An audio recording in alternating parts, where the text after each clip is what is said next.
ఏయ్, ఈ దేశం సాధువులది, ఈ దేశం సాధువుల మీద పట్టాభిషేకం చేయడం చెప్తా. ఒక మహమ్మదీయుడు వచ్చి ఒక ముస్లిం మత పెద్ద వచ్చి "ఏయ్, ఈ దేశం సాధువుల ఎందుకయ్యా మాది" అంటాడు అనుకోండి. నీ మత విశ్వాసాన్ని తెలియపరచుకోవడానికి, నువ్వు ప్రార్థన చేసుకోవడానికి ఏ దేశం పోతావో అని అడుగుతా. మక్కా మదీనా పోతా అంటాడు. మరి అప్పుడు నీ దేశం అది కదా, ఇదెందుకు అవుతుందని నేనంట. ఏం సమాధానం చెప్తాడు? ఒక క్రైస్తవుడు వచ్చి ఈ దేశం మాదంటాడు.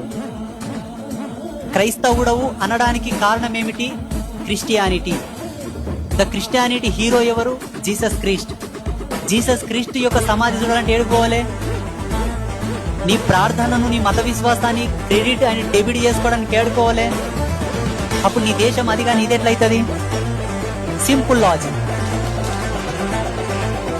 ఒకవేళ ప్రపంచంలో హిందూ అనేవాడు ఎక్కడున్నా గంగా నదిలో ముంగాలంటే